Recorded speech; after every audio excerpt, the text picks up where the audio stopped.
क्या कहा? देखिए, आज कोर्ट ने अपने आदेश में सीधे सीधे तौर पे ये कहा, पहली चीज़ कि कोई भी नया केस नहीं डलेगा।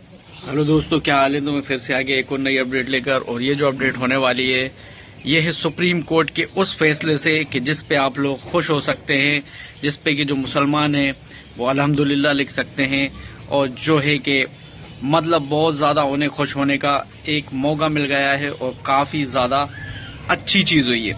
जी हाँ, वो ये मतलब ये हुआ है कि सुप्रीम कोर्ट के जो 3 जजेस हैं उन लोगों ने रोक लगा दी है अब किसी भी ऐसी याचिका पर कि जो मतलब याचिका कहती है कि इस मस्जिद के नीचे मंदिर है, मतलब कहीं भी सर्वे को लेकर रोक लगा दी गई है।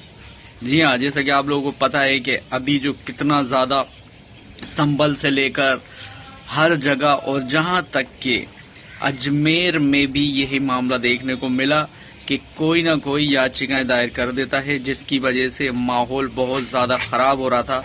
इसको देखते हुए सुप्रीम कोर्ट के जो जजेस हैं, जो 3 जजेस हैं, उन लोगों ने जो फैसला सुनाया है कि अगली तारीख तक, जब तक वो तारीख नहीं देंगे तब तक कोई भी याचिका अब एक्सेप्ट नहीं की जाएगी और अभी कुछ भी नहीं किया जाएगा। तो ये और आपको बात अच्छे से समझाएंगे, जो हमारे वकील साहब हैं वो आपको बहुत अच्छे से समझाएंगे। तो जो आप इन वकील साहब की बात सुन। शाही ईदगाह मस्जिद के वकील महमूद प्राचा साहब हैं, उनसे जानेंगे कि आज कोर्ट ने अपने आदेश में क्या कहा।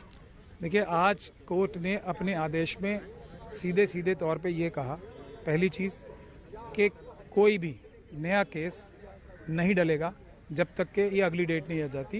ये प्लेसेस ऑफ वर्शिप एक्ट के तहत जो आता हो, मतलब किसी भी धार्मिक स्थल पे कोई भी हिंदू, मुसलमान, सिख, ईसाई किसी दूसरे की धार्मिक स्थल पे कोई केस नहीं डालेगा। एक बात नया। दूसरा कि जो भी कोई भी कोर्ट जिसमें ये मामले लंबित भी हैं, वो कोई भी ना इंटरिम ऑर्डर यानी कि जो टेम्पररी ऑर्डर था वो पास करेगा, ना कोई फाइनल ऑर्डर पास करेगा। और स्पेसिफिकली तीसरी चीज़ का जो नाम लिया है वो है कि कोई भी सर्वे का ऑर्डर नहीं करेगा। तो ये बुनियादी तौर पे ऑर्डर हुआ है, लेकिन ये सारे ऑर्डर अगली तारीख तक के लिए हुए हैं। और जो आपने कहा कि केंद्र सरकार तैयार हो गई,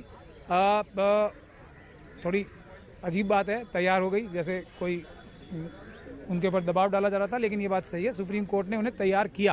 वो तैयार नहीं थे, इसीलिए 4 हफ्ते का ही टाइम उन्हें दिया गया है। तो आम लोगों को समझाने के लिए बताइए कि कब तक इस देश में इस तरह का नया विवाद नहीं आएगा जो विवाद अभी आ रहे थे आजकल। जो विवाद पैदा कर रहे हैं बेईमान शरारती लोग, जब वो विवाद पैदा करना बंद कर देंगे, क्योंकि विवाद तो कोई है ही नहीं। विवाद तो झूठे सबूतों के साथ आतंकवादी संगठनों द्वारा हमले करके मजहबी और धार्मिक स्थलों पे क्रिएट किया जा रहा है। विवाद तो कोई है ही नहीं ना, कहीं भी नहीं है। और जब तक वो क्रिएट करते रहेंगे, जब तक चलता रहेगा, उसे कोई ना अयोध्या की 5 जज की जजमेंट रोक पाएगी, ना कोई सुप्रीम कोर्ट में एफिडेविट दिया हुआ कि हम एक मस्जिद को नहीं तोड़ेंगे, वो काम आएगा। कुछ काम नहीं आएगा जब तक गैर संवैधानिक लोग, आतंकवादी लोग आतंकवाद करना चाहेंगे, जब तक ये कंटिन्यू रहेगा। प्राचा साहब, बार बार कभी ये कहा जाता है कि अयोध्या तो झांकी है, मथुरा काशी बाकी है, मतलब 2 और हैं। उसके बाद तुरंत ये कहा जाता है कि 30,000 की लिस्ट है, 35,000 की लिस्ट है, 40,000 की लिस्ट, वो बढ़ती जाती है लिस्ट। ठीक, तो अब जब ये हालात हो गए तो देश में तो ये चाइना और पाकिस्तान कितने खुश हो रहे होंगे कि देश में ये चल रहा है।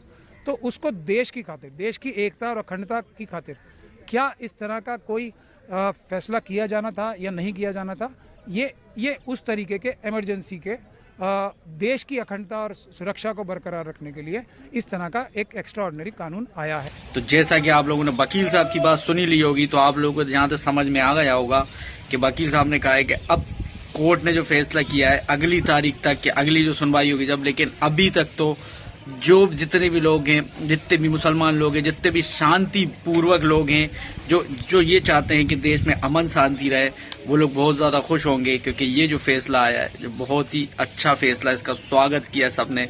और यहाँ तक कि हर लोग इस फैसले से खुश हैं, क्योंकि इसमें हमारे देश का माहौल बहुत ज़्यादा ख़राब होता है। आप लोगों का क्या कहना, कमेंट करके ज़रूर।